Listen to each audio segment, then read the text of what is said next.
All right, so welcome to another session of Tender Love. So, how you doing today? I'm good. How are you? I'm good. It's been a heck of a day today, ain't it? Yeah, it's been quite interesting, to say the least. Really, right? Your your company is downsizing, where mine people are just leaving. They just like, I'm out of here, like they ain't even waiting around. Yeah, it's a lot of that going on in a lot of different industries, and yeah, we're on the brinks of a recession, so people are going where they feel comfortable, I guess. So, as everybody, this video is from 2022 of July, and the country is, they headed for a recession, whatever it is. Like we were just talking about earlier before we started the video, we shouldn't, the world doesn't dictate. Well, the world doesn't dictate my drive. So recession, inflation, prosperous times, people still can move or don't move a certain way. They don't let things bother them, for better or worse. People who are struggling, which should be motivated to, get up off their butt, they not. They just like, I just get my little $500 a month and food stamps and whatever. I don't know. You know what I'm saying? Just don't, just throwing an idea out there. So, and also you just mentioned, you was looking at something online about how, different, to which we both have, you have got me onto the podcast world, and,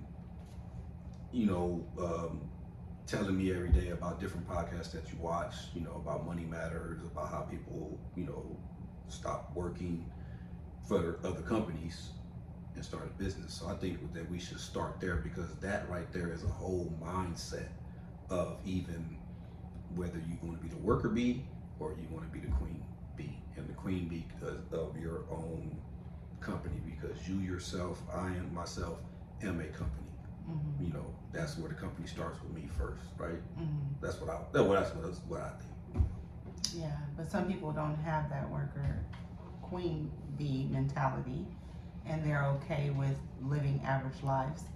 And that's to each his own. That's it's totally up to the person, right? Yes. Yeah.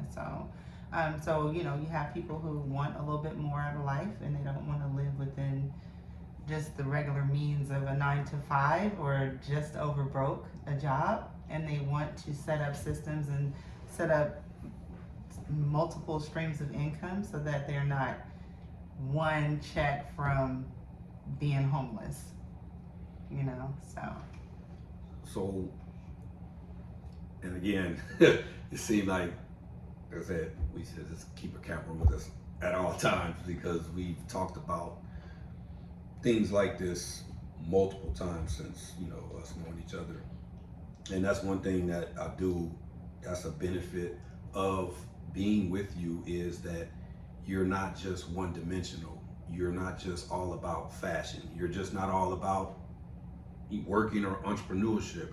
You're not just all about your faith. You're not just all about your health, family members, or going to party, or whatever it is. You have a lot of dimensions to you where, it's not one-sided. Yeah, if you was a great entrepreneur, but you had no personality, okay, you got all the money and you got whatever, but then what, right? Right. So, with that being said, what, and I know this, but for people, sorry I keep getting you. What first do you think motivated you, like as far as for saying, you know what, I'm not a worker bee. I want to be, I want to be my own boss.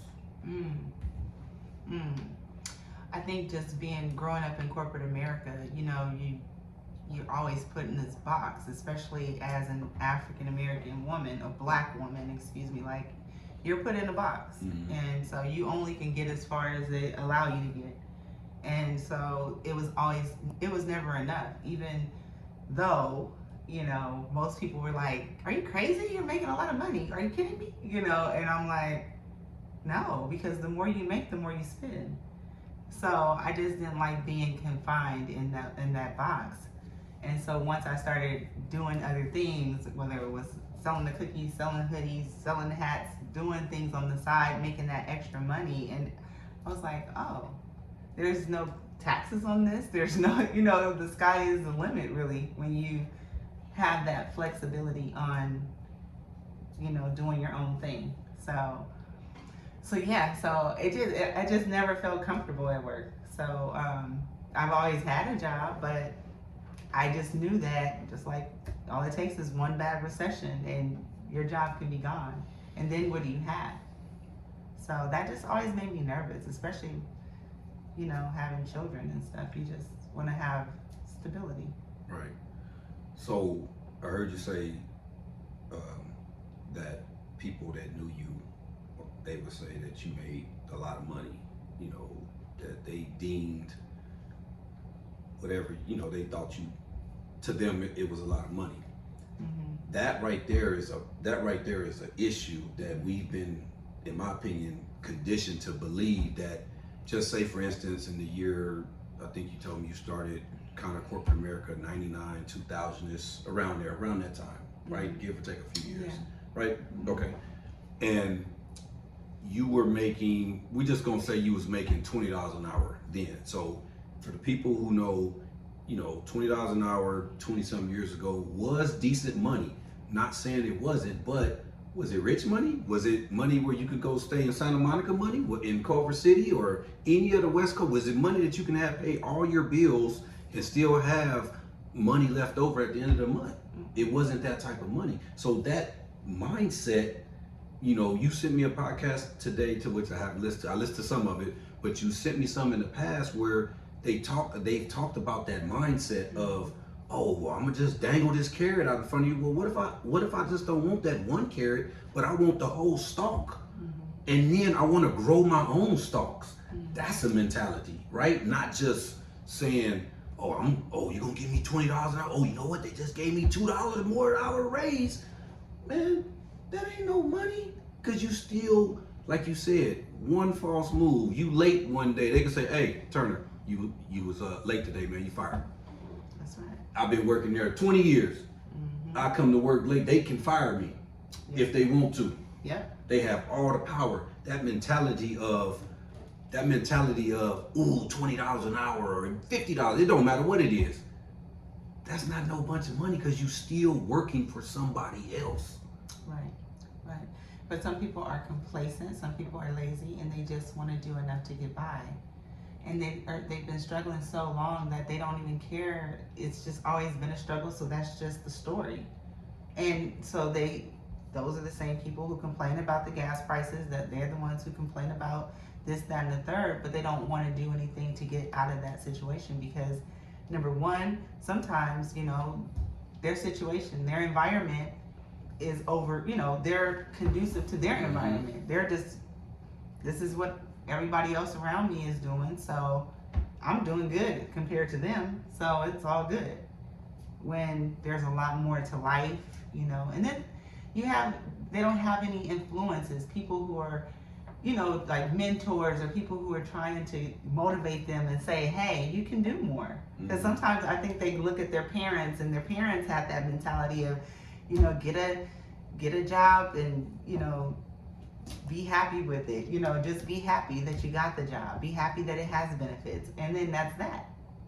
But I've just never had that complacent mentality of, oh, I got a job, so I'm gonna just chill now. Or, oh, I'm making 6 figures, so now I'm good. No. So while you were in corporate America though,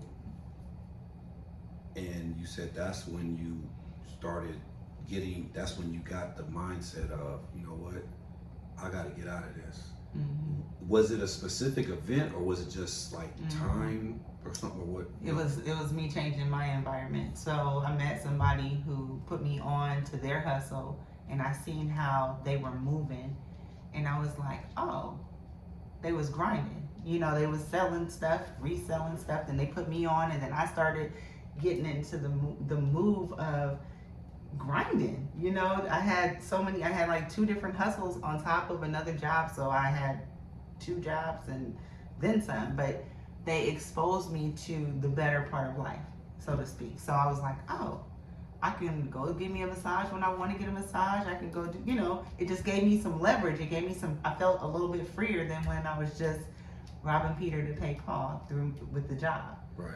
So yeah, so I think, and then I also knew that this person they were exposed to just the finer things in life. So they were eating at 4 and 5 star restaurants, which was something I didn't have the luxury of doing. Okay. So I started getting that environment piece, and I was like, oh, I like this.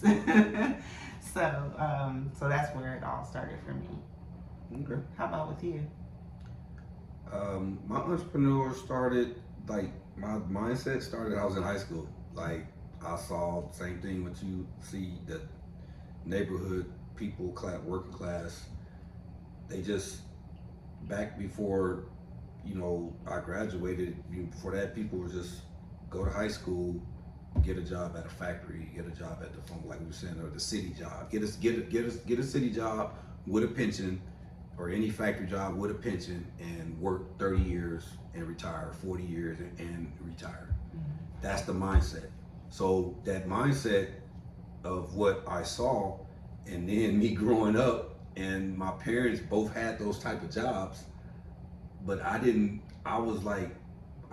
reap any of the benefits. Not that they had to give me anything or whatever, but I was like, well, if they can't afford to buy me nothing, and I didn't know no financial what was going on, but I was like, in my mind, I'm a little kid, if they can't afford to buy me nothing, why the hell I want to work at a job the rest of my life if I can't go buy my kid a $30 pair of shoes? Mm-hmm. That's what I thought. Whether that was true or not, I don't know, but I'm just saying, like, that's what happened. Mm-hmm. So I was like, why the hell I want to work for somebody the rest of my life if I gotta be there when they say, and then I can't afford to buy my kids a $30 pair of Nike Cortez. Mm-hmm. You know, Yeah, so that's where it started for me. Mm-hmm. You know, and I had a job at Burger King at 14 in the summers, because my mom told me, hey, if you want some school clothes this year, you need to go get a job. Mm-hmm. 14. Mm-hmm. Yeah. So it may have started right then too, like, okay, you know, and I know I was working at a job, but at least I was like, I gotta go make my own money. Right. That's good. No, I think for me too, it's time. Like, being in a job, and this is before remote work, but you know, that's a lot of time. I remember spending so much time on the freeways and just driving forever and ever, driving miles and miles, and being at work all day long, you know, away from family, away from the people that I love, not seeing them, because I'm always either in the car, on the freeway, and always in a brick and mortar. That takes a lot of your energy, as we both know. And so that time, you can't get it back.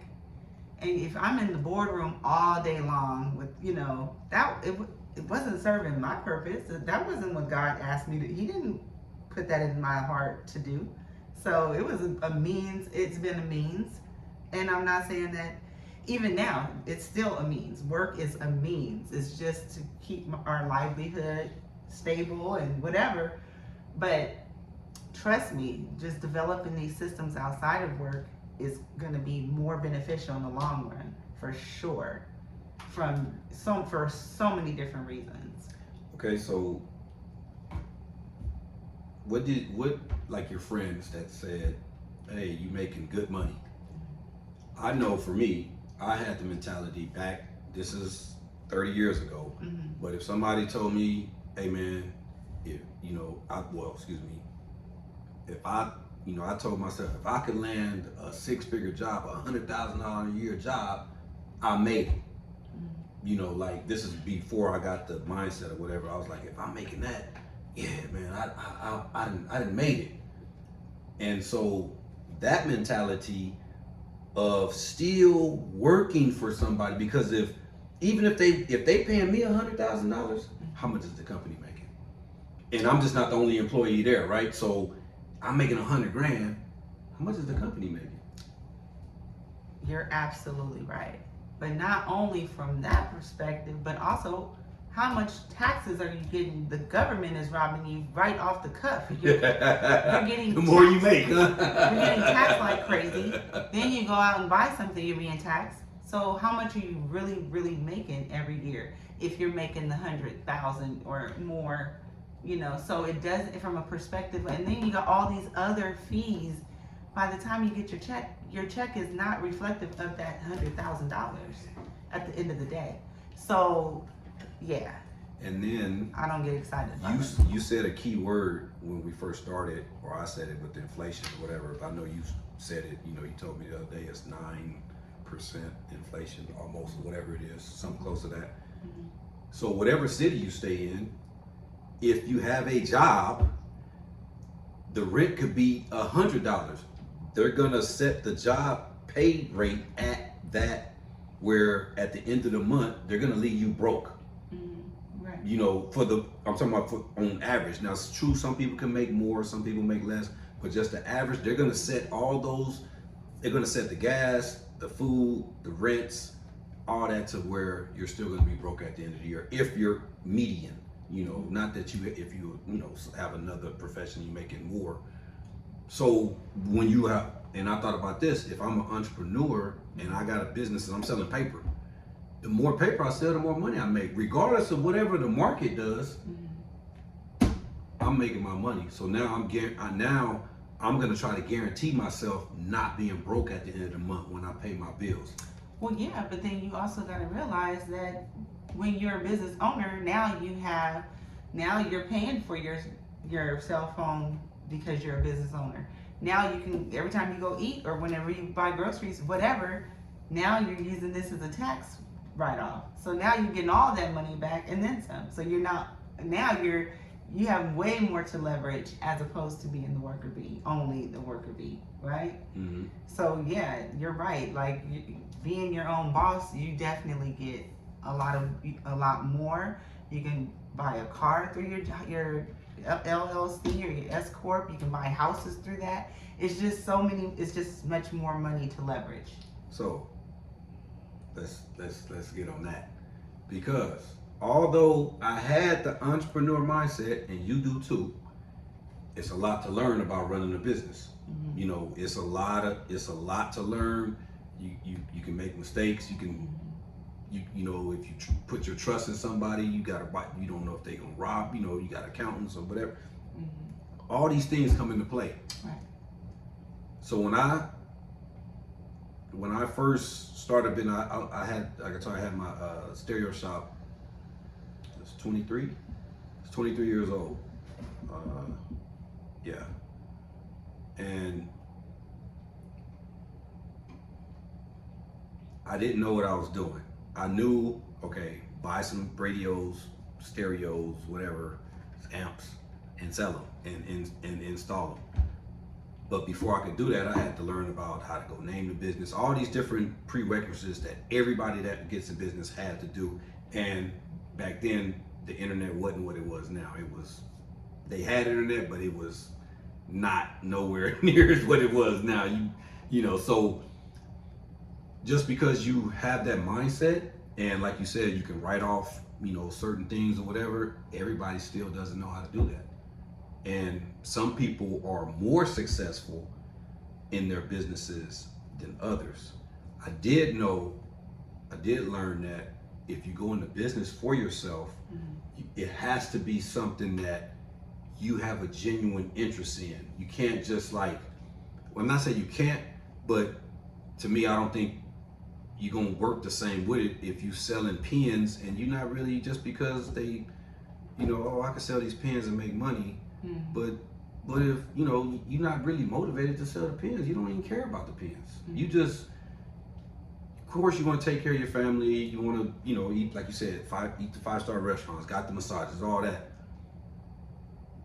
And if that's your motivation, you know, for staying in the entrepreneurship, cool. You're gonna sell the hell out those pens because you know it's gonna lead to you being able to take the massages.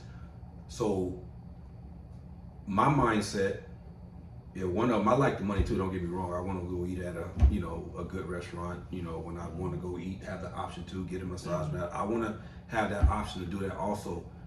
I want to, I always wanted to have a business that, I wanted to do, like I really cared about or whatever. Nowadays, hey, you kind of have to just see what everybody is, whatever is they're selling. You still can come up with your own niche. These cups, if you can't, it's like, you know what?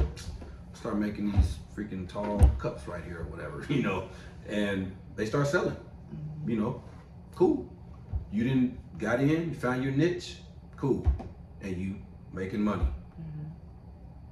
I just always thought about like if what's gonna make me want to keep staying in the business outside of the money, but I guess the money is a deciding factor. But it just for me, I had to have more than the money, because the money is a big part of it. Don't get me wrong. You know what I'm saying? I'm not fronting on that at all. Right. No, you definitely got to check your intentions at the front, right? At the front end of it. But at the same time, and you're right, you got to do something you love to do, because you ultimately want to work for yourself, so that way you don't feel like you're working. Because whatever it is that you're going into, it should drive you passionately, because you don't want to have a job all over again. Like, I know for me, I mean, I may be in a role that I'm not particularly too fond of, but yeah, I am doing it for the money.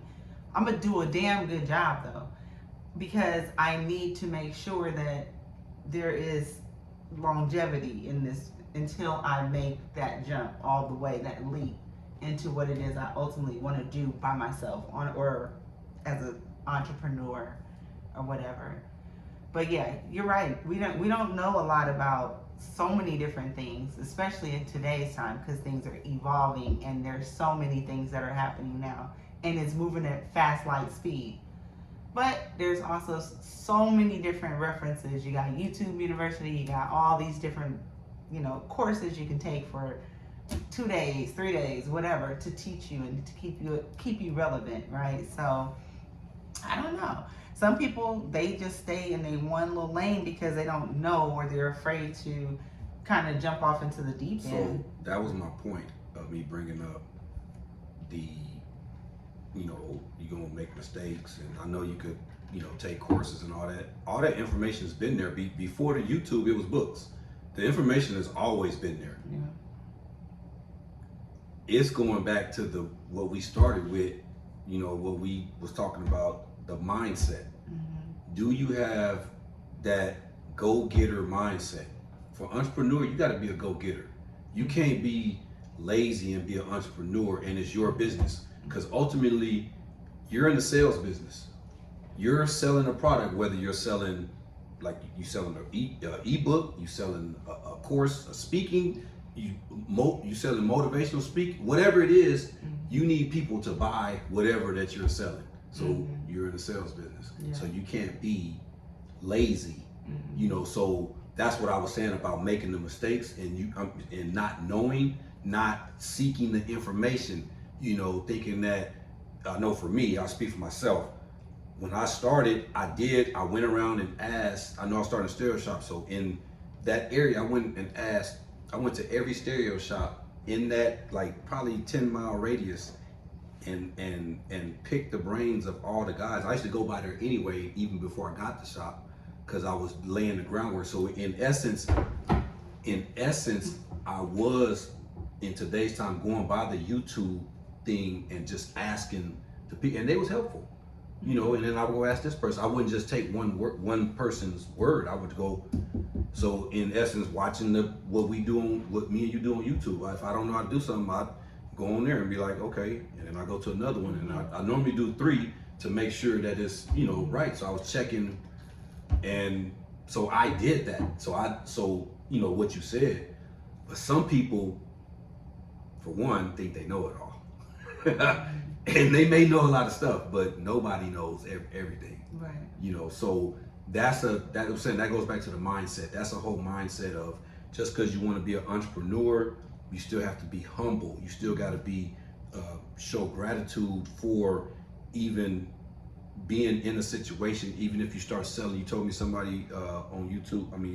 Somebody that they were selling, was it fruit? selling fruit, right? Mm-hmm. I'm gonna sell fruit on the side of the street or in the little cart or at a farmer's market, wherever. I still gotta go buy the fruit. So I gotta know if I buy it for $5 or, you know what I'm saying, I gotta know how much do I wanna make? How much is my time worth? Mm-hmm. Am I gonna sell it for $6, $7, $8? You know what I'm saying? I mean, those are business decisions that you're like the accountant, you're the CEO, CFO, you're everything all in one. Mm-hmm. So that's, you know, that's what you were saying. You said something that it just made me, you know, that point I was making, you know, that, you know, and even if you can learn anything you want to, you're still gonna make mistakes just because it's just human nature, but you try to lessen your mistakes with getting the information that's in your hand. Right, right.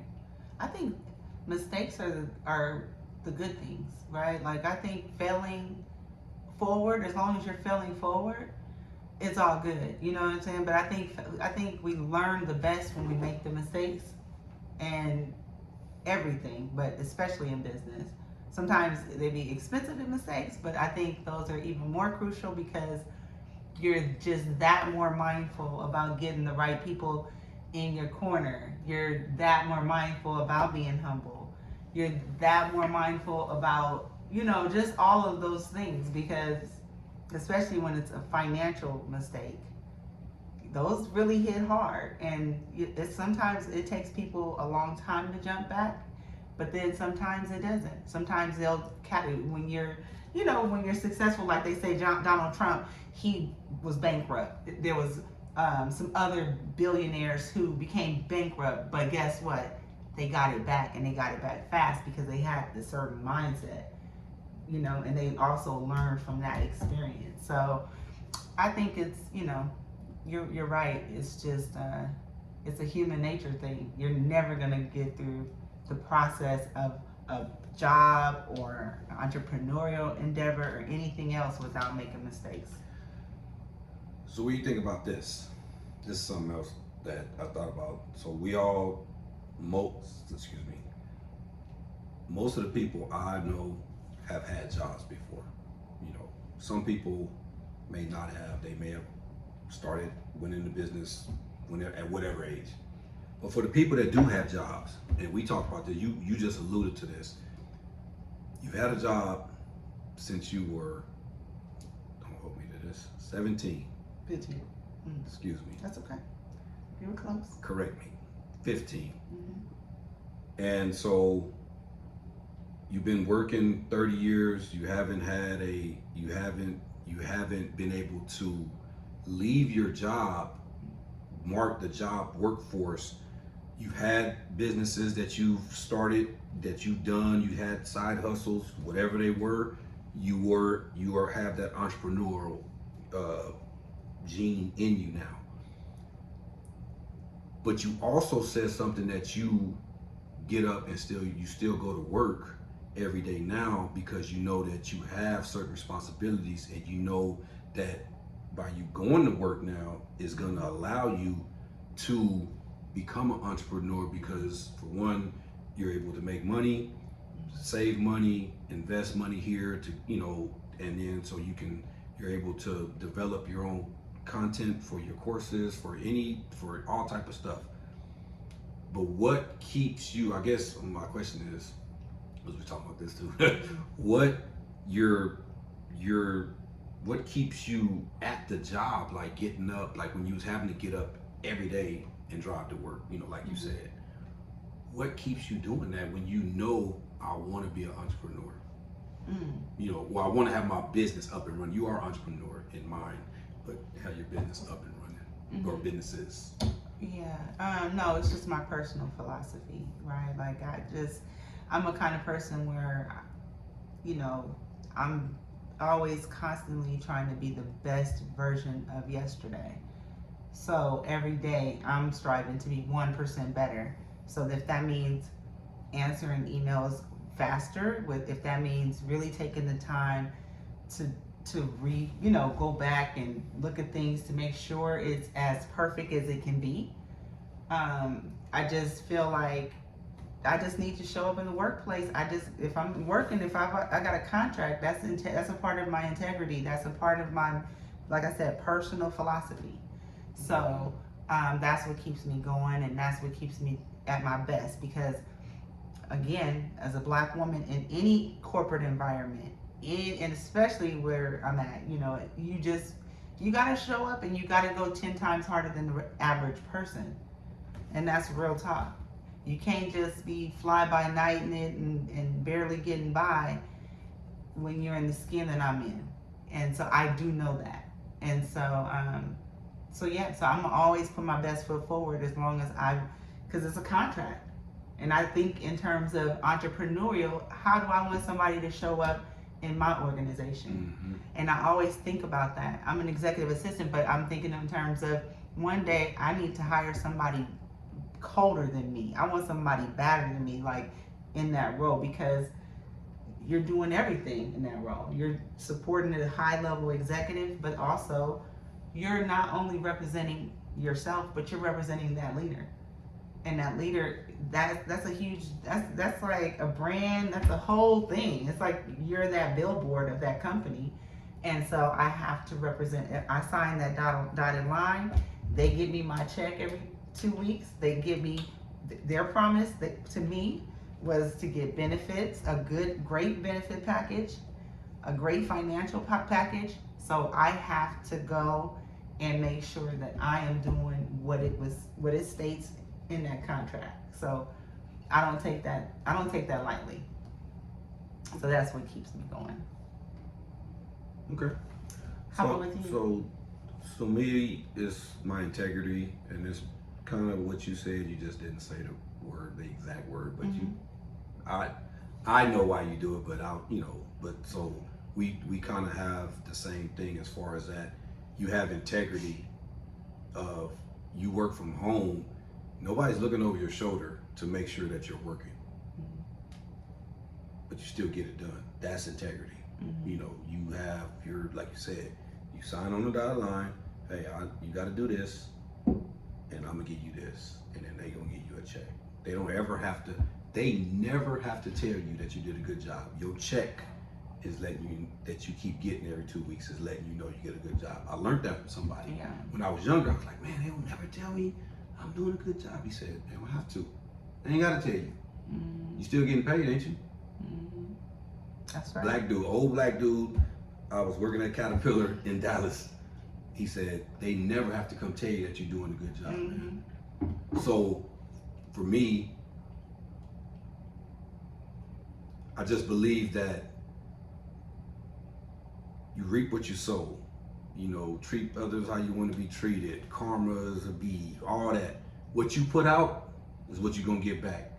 So you're supposed to be doing something, and you ain't doing it, and nobody is watching you, but somebody's always watching you, and we know who that is. Right. You know what I'm saying? So you can hide it from everybody in the world. Yeah.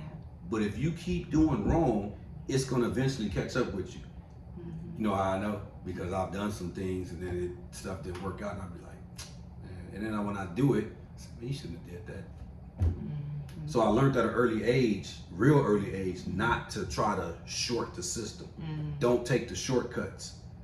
Sometimes you will be able to fast track, but there are no shortcuts to being successful in a long-standing business. Nobody gets rich overnight. Well, excuse me. No, you know what? I'm gonna say that nobody get rich overnight. I don't give a damn if you got drafted one day and you went to bed broke and you woke up and got drafted, you was a millionaire. You still put that work in before you got drafted. Right. Maybe some people say, "Oh, well, what about the people that win the lottery?" Hey, I don't know, man. 9 times out of 10, if it was shortcut, if they for real, they gonna lose it. But yeah, you're right, because I've done it millions of times. I've done it plenty of times. I went through the alley when I should have went up the street. I should have just took the street instead of trying to go cut through the alley. We used to talk about that. We used to use that analogy a lot.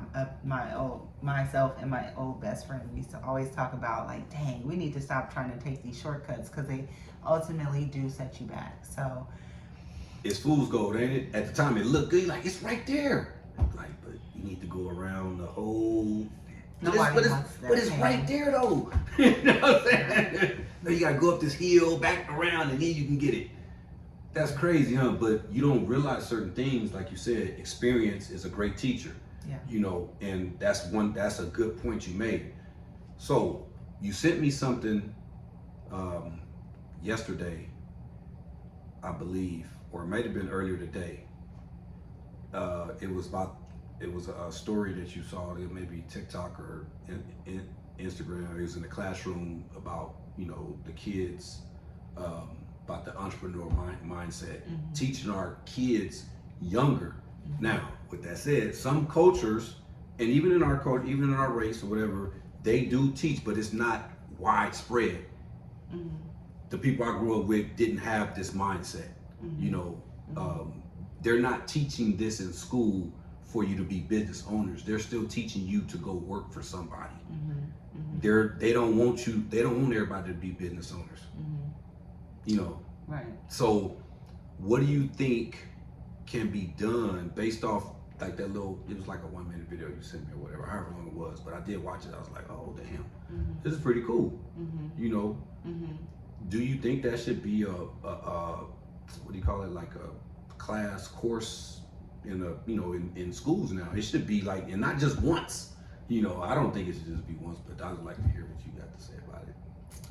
No, absolutely, and that's why I sent it to you. I actually sent it to you because I was thinking in terms of what we were talking about as far as a business idea. So I was thinking like, this could be a part of what we were talking about, the event space situation. That could be something we offer. But I think definitely with college and with the way things are with college, a college degree is not actually, it doesn't hold that much weight. I also think that what it's doing now for kids and for young people who are, you know, they get a free ride like our kid has, you know, that's amazing. So yes, take a full blown advantage of stuff like that. But when you're raking up all these loans and all of this debt, when we're already in a wealth gap, our wealth gap is so tremendously ridiculous. Like they say that, you know, in the next 20 years, we're going to just be off the radar when it comes to money, you know, as far as the finances. So yes, I think that they should definitely implement entrepreneurial and like prerequisites within the schools, especially starting off at maybe even elementary school, because like I said, the wealth gap is just off the Richter. Black people, Mexican people, we're not even on the scale.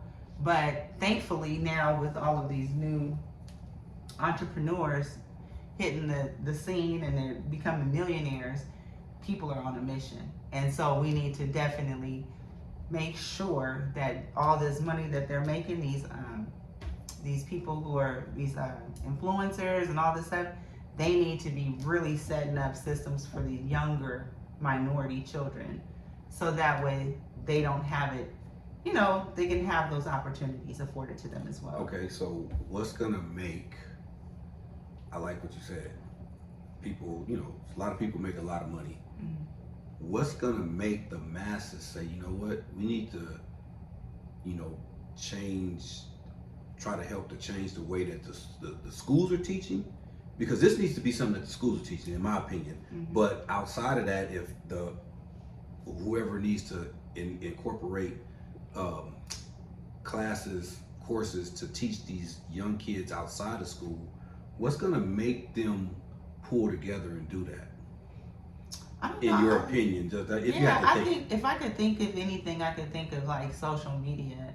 I feel like social media is going to actually show people that, or show the world, the broader world, I'm talking the government, the politicians, and all of those things, that content creation, all that is literally the thing now, you know. So having people come together and formalize curriculums because there are some people who are actually selling curriculums to the unified school district and getting paid. They're selling these types of curriculums now. I know they're doing it on the East Coast, so hopefully it becomes something that's on the broader scale. because I know like a few people that I'm following, they are literally creating the curriculums and sending them to the schools are paying like $5,000 every semester for these curriculums, and so now they're like, you know, offering them to the kids, which I think is dope. But hopefully it goes on a bit, you know, like I said, a bigger scale as far as like all over, because that's what they need to do for sure. Okay. I just want, you know, I want to ask you that because I know people have been having money before the social media came about. People had money doing whatever they was doing. And sometimes in this world, they're not willing to, some people are not willing to share what they know because they want to, they may feel like if I share with you now, you're going to start selling the same thing I'm selling, and now you're taking from my pockets. So it's that, also what we say, that crab in the barrel syndrome of, you know, either I don't want you to get out the barrel or I'm gonna try to keep you in the barrel. Mm-hmm. So the low level, the working class to me, and it's gonna come out, this might come out wrong, but it's just follow what I'm saying. It's like we're in the barrel as far as because we have a ceiling. If you're working, you always gonna have a ceiling. Right. It don't matter if you're the CEO, Right. and you making $1 million. Well, how much do you make? So where can you go after the CEO? Right.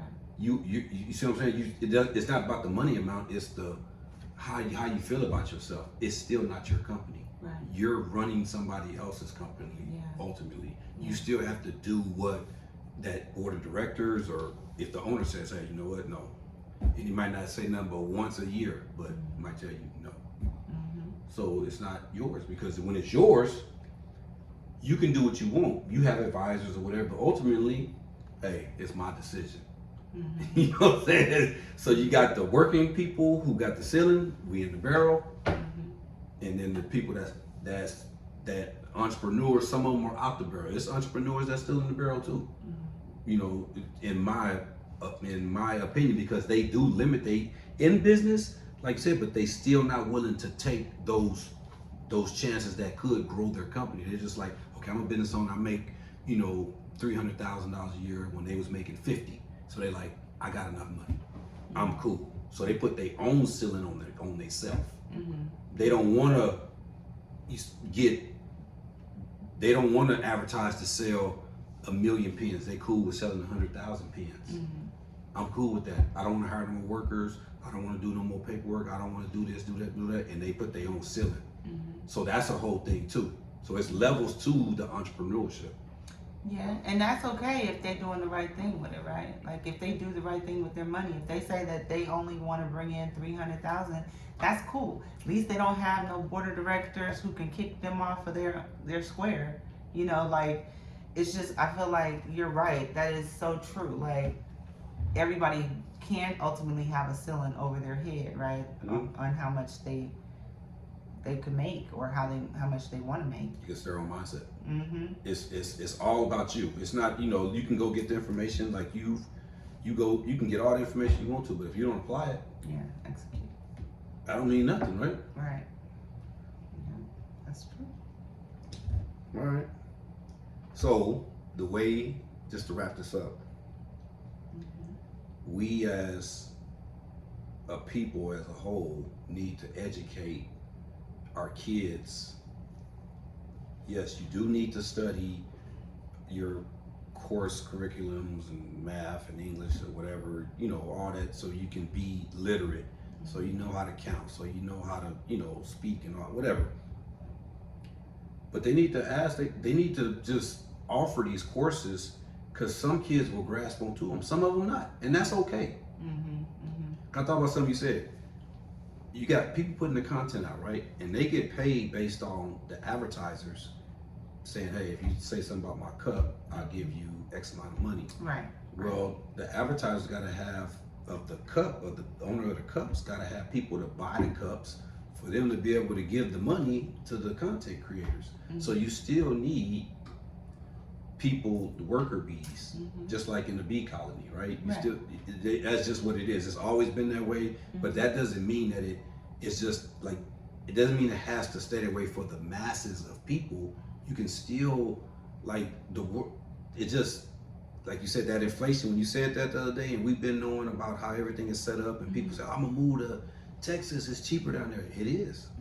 But then you start looking at the bottom dollar, and if you have a median job, if you just have a regular median job there, you're gonna have the same money that you would have here. You may have a nicer house. I'm not gonna lie. You may have a nicer house. You maybe not. I don't know. I can't speak for that, but I do know at the end of the month you're gonna have about the same amount of money that you got left if you got that same type of job. The same job here. When I'm a plumber here, and I go be a plumber there, I'm gonna have the same money left at the end of the month. As far as for my profession, I can't speak for nobody else's profession because I did do the research. Right. Yeah, and I think that ultimately, like for me, like I would want to stay in a job that, and this is what people don't do.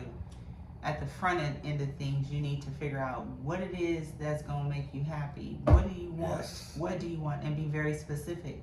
Right. I wanted Yes. a certain thing, and I wasn't wavering on those things. I said, well, I might as well stay where I'm at unless I get exactly what I want. Yes. So therefore, that leverage, I can move to another state, or I can move to another country. I can move to an island right now, and it won't impact my pay.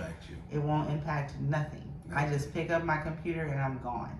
And then I can move into maybe Atlanta or Alabama and live lavishly with the money that I make. So again, but that's setting the intention, and then also, moving forward with what you said. Like, okay, I told you. Yeah. So they need to teach more, offer more entrepreneur, or at least offer something to expose the kids to it. We as parents need to teach our kids that are now adults, which we may have talked to them, or we talk. We need to, as a whole, I'm speaking, teach them.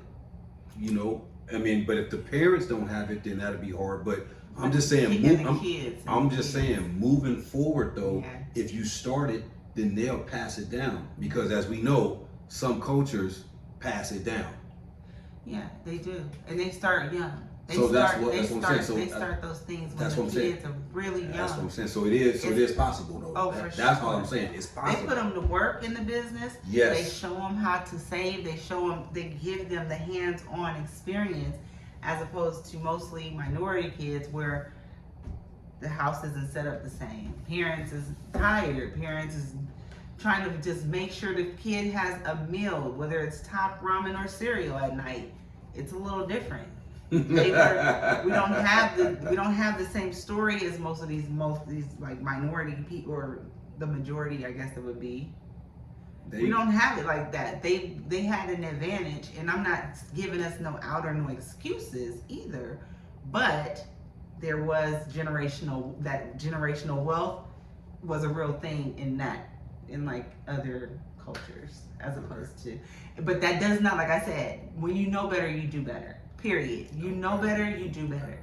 So I can't say that these children, these Gen X and these Gen Zs or whatever, are gonna like sit down with you and listen. Now, I do have some clients who are young and they are willing to listen, and they want the knowledge and they want the information, but there's a lot of these young adults who are just not interested in hearing about it. Like, I got this. So those are the ones who's gonna have to learn the hard way.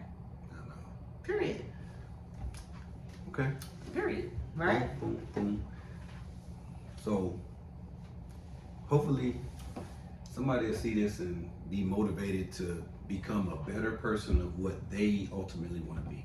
If they want to be a better worker, let them be a better worker. If they want to be an entrepreneur and they want them, whatever, hopefully we said some things in there to maybe jumpstart, their vision or dreams or whatever they had. I just remember, and I'll wrap up with this. I remember writing in my book, getting out of high school, and I told you this the other day, I said I wanted to be an engineer. and I wanted to attend the University of Arkansas ever since 1985. This is before I even moved down that way.